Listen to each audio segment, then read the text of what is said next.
I, 27 female, gave birth to my and my husband's 31 first child almost 2 months ago. She's a perfect little girl and I was so excited to have my family meet her. I have 3 older sisters who all have kids as well. A fun tradition that my family does is to have a small get-together once the baby is about 2 or 3 months old. We don't announce the baby's name until after the birth to make it a surprise. At the little party, we give the parents a bunch of little gifts with the new baby's name. My grandmother always quilts a beautiful baby blanket and embroiders the baby's name. She's done this for all my sisters and cousins.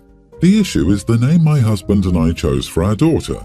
For context, my grandmother has a unique history with her name. She was born Lucille, but from the time she was 8, she told everyone she met that her name was Barbara. She did this for years until even her family called her Barbara. She even got her name legally changed. As a child, I always asked her why she changed it. She said she liked Barbara better. It became a family joke, but she never seemed upset about it and always laughed with us. My husband's grandmother raised him from when he was a baby to when she passed away when he was 19. Her favourite celebrity was Lucille Ball. She and my husband used to watch I Love Lucy all the time together. He misses her very much and said he would love to honour her somehow. Her name was Mary, but we chose to have that as our daughter's middle name. We decided that Lucy is a name we both loved and would honour his grandmother and maybe make mine chuckle a bit. After I gave birth, my husband and I were FaceTiming my entire family when we announced the name. A few of my relatives laughed and said it was cute, but my grandma was dead silent. When I asked her what was wrong, she demanded to know why I chose Lucy. I was shocked and confused. I began to try and explain, but she suddenly hung up. This significantly dampened the mood. My grandma wouldn't answer any calls from me afterward. I asked my oldest sister and she said my grandma was offended and thought we were mocking her. She said she's not coming to the party in a few weeks to meet my daughter in person and that she's not giving the baby quilt to us unless we apologise and change our daughter's name. I don't know why it's escalated so much. My grandma has always been kind. I'm still trying to figure out what to do. Births in my family are always celebrated and happy events, but this has ruined it. I almost feel like some of my relatives are ignoring me because they don't want to pick sides, but I don't even understand why there's a fight. Dealing with this, along with my newborn, has been incredibly stressful. My family is puzzled as well, but most of them are saying I shouldn't have chosen a name I knew my grandmother disliked or at least asked her about it first. Am I the idiot? Not the idiot. You can name your child whatever you want. Honestly, for your grandma to make such a big deal over something that has zero significance to anyone but her, to the point of punishing you and her grandchild, is malevolent, childish, and downright mean. You have 2 choices. Change your child's name to appease a woman who won't explain and won't be around long, or name your child what you want and not have a quilt or goodwill from your grandma. It could be that your grandma will settle down in time, but perhaps she won't ever. So I have a similar story, but it's about my name. My grandpa had a sister who'd been abused by their parents and suffered terrible mental health, and my grandpa cared for her until he had to go to World War II. She chose to go away while he was on duty. He never said her name again. My grandma never knew she ever existed. It was simply too painful for him. Well, I was born many decades later and my parents tell my grandparents my name, which by chance is his sister's name, and my grandpa had what looked like a stroke and went catatonic and was in the hospital. The story comes out, but by this time, my name is announced, everyone knows it, etc. Grandpa was in his 80s, he couldn't really process his trauma. The workaround in my family was my grandpa chose a name for me. It was added as a middle name and everyone on my mum's side of the family called me by that name in Grandpa's presence. When I was little, I was told my mum's family used my Norwegian name, while my dad's family used my Irish name. When I was a bit older, I was told the full story. Grandpa and I were very close, and although he never called me by my name, when he was dying and mentally not all there, he called me Little Bird and Darling Sister. So while he couldn't bring himself to say her name, the fact that I had it made him identify with me in a special way. Honestly, no idiots here, because it's clear your grandma has some deep trauma, but you did nothing wrong. Damn mate, that cuts deep. Hugs to you. It's a heart-wrenching story with a good solution for the OP. Use Mary or another name till Grams passes. My own grandmother didn't speak to my mother for 6 months over my name. Sorry to hear of the situation for you. I can only say time will heal it in the long run. My wife and I have been married for about 2 years and have been renting our entire time together. We've talked about buying a house together in the future, but the problem is that she can't save money. We live in a 2-bit apartment because she needs one as her walk-in closet. She has the newest iPhone, Apple Watch, AirPods and AirPods Max. She just bought herself a Tesla while I drive a 2015 Honda. Don't get me wrong, I'm not complaining. In fact, I'm perfectly okay with her spending her money because we're both young and she deserves to enjoy her life. Recently, her aunt announced that she'll be moving into a retirement community and will be selling her house. Since they're close, she offered to sell it to us before listing it. She wants $75,000 down and will finance the purchase for us. Honestly, it's a good deal, but the problem is my wife has less than $500 saved, so I'll have to pay the entire $75,000. The monthly payments for the house will be more than our rent, so I'll have to cover the difference as my wife can't pay more. Then there's the yearly $6,500 in property tax, which I will have to pay for myself. Lastly, the house needs a new roof, which will cost $18,000. She and her aunt were talking like it was a done deal, but all I see is a bunch of money I have to pay out all on my own. I told her Friday that we should pass on this one. She kept saying what a great deal it was and that we'd always planned on getting a house to start a family.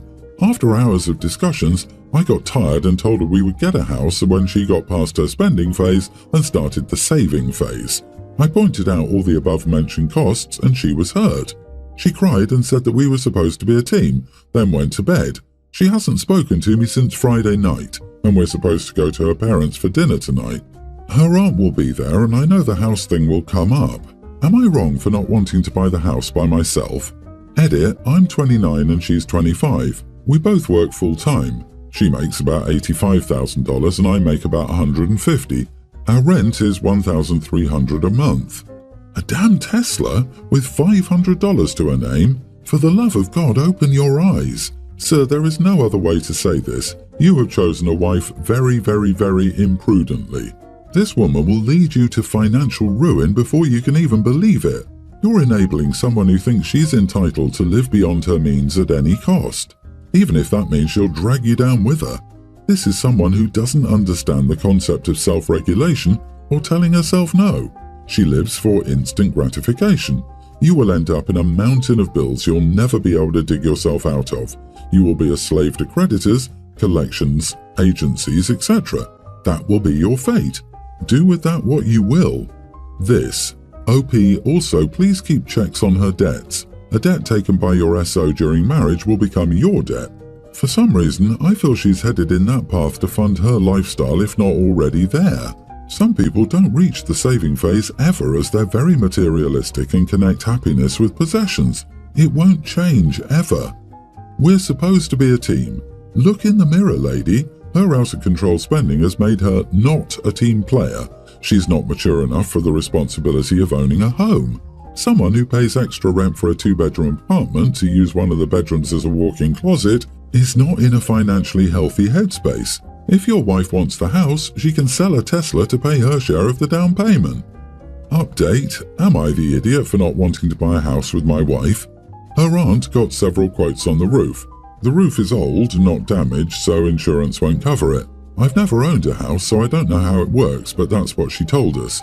There are other things the house needs, but the roof is the immediate need. The insurance guy said it needs to be done before the current coverage runs out, and they offer new coverage. Aunt went to a realtor and had the house appraised. She offered to sell to us below the appraised price and finance without any interest, which is why I said it was a good deal. Her aunt wants $75,000 down because she will use that money to move into the retirement community. She said the house was appraised at $400,000 but will sell it to us for $350,000 and wants us to pay it off in 10 years. The monthly payments will be about $2,300 a month. My wife and her aunt came to these figures based mainly on how long her aunt expects to be active and wants to use the money to travel and enjoy life. At dinner, my wife and her family told me what a great deal this is. I have zero experience buying a house, but I didn't really argue with them. I calmly told them that I wanted an independent appraisal so that we could have the full financial information. They said the realtor already told them how much it's worth and they have the tax appraisal. As some of you advised, I stuck to my guns and said I wanted a professional and independent appraiser. I also told them I would call my older brother and have him fly out here to help because he has experience while I have none. They agreed and things went smoothly after that. We're sleeping in the same bed again and she's happy I'm seriously considering the house. Tomorrow I will find an appraiser and we'll see what happens. OP, please be careful. I suggest getting a post-nuptial agreement if you don't already have a prenup. Your wife and her family are giving major red flags.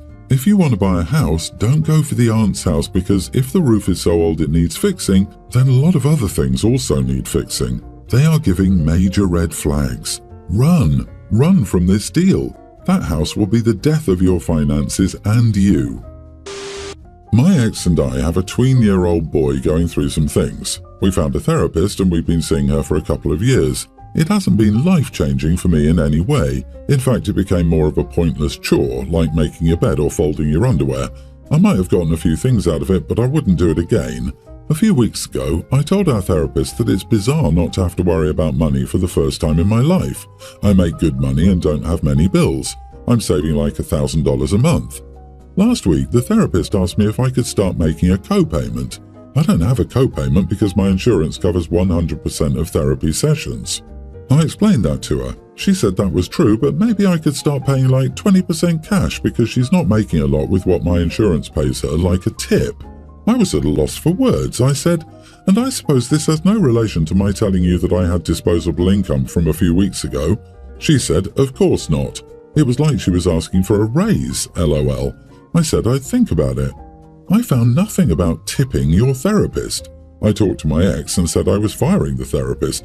She told me not to throw away 2 years of work and I said this therapist tried taking advantage of me. She offered to pay and I said I'm not stopping you, but I'm not doing the sessions anymore and neither is our son. The trust I had in our therapist is forever broken. I left a voicemail and text message explaining we didn't need services anymore. I haven't heard back.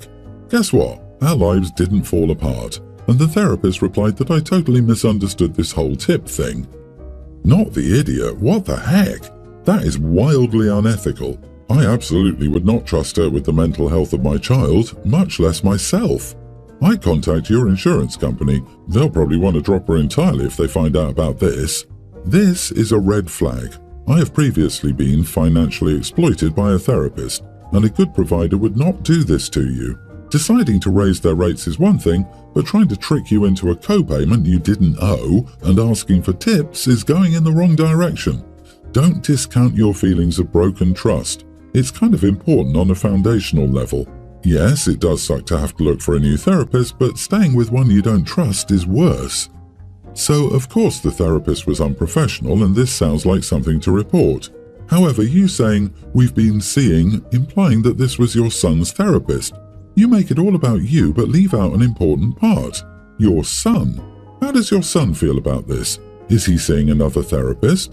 It sounds like you're probably an idiot to your son for not making reasonable arrangements to find another therapist who takes your insurance and supports him while he's going through some things.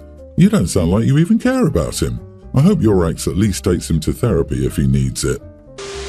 When my dad proposed to my mom, my paternal grandparents, aka Dad's parents, gave him a ring from their family to propose to Mom. My grandparents adored my mom and saw her as a daughter. They had 4 boys and wanted to welcome her to the family with the ring. She treasured it, and before she died, she and they had discussed my grandparents keeping it safe for me. After my mom died, my dad remarried. His second wife was upset that she wasn't offered the ring like my mom was. My grandparents explained it was being kept safe for me, as the last owner had wanted her only child, aka me, to have it. My dad's wife came into the marriage with a daughter, just like Dad had me. I was 9 and she was 7. We're now 22, me, and 20, her. My stepsister got engaged a few weeks ago. Her boyfriend proposed without a ring because he wanted her to pick one out. She decided to ask Dad if she could have the family engagement ring. He asked my grandparents and they said no. His wife told my grandparents it might not be me, but the ring would still be going to their granddaughter. They said it wasn't the granddaughter it was intended for, and my stepsister wasn't my mom's daughter. Therefore, she would not be entitled to it, and my mom would have hated to see it go to my stepsister. When speaking to my grandparents failed, my dad and his wife approached me. My stepsister was upset that they didn't overrule what my mom wanted. She has some abandonment issues. Her dad abandoned her, neither side of her biological family wanted her, and my grandparents and uncles are the only extended family she ever had. Still, she always felt like they favoured me because of how much they loved my mom and how often they spoke about her and about us, me and mom.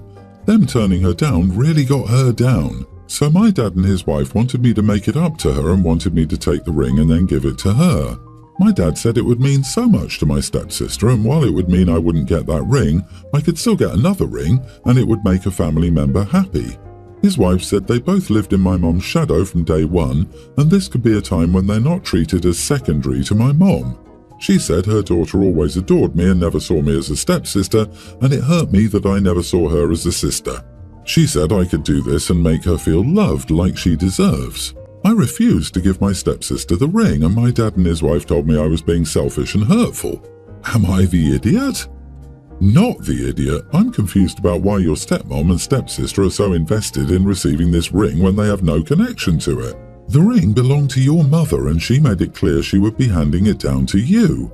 How bizarre that either of them would insist on taking that away from you, and it's even weirder that your father would go along with them. You've already answered them and you need to stand your ground on this. There's no reason for them to guilt you into giving up something that has so much sentimental value for you, simply because they decided they should have it instead of you.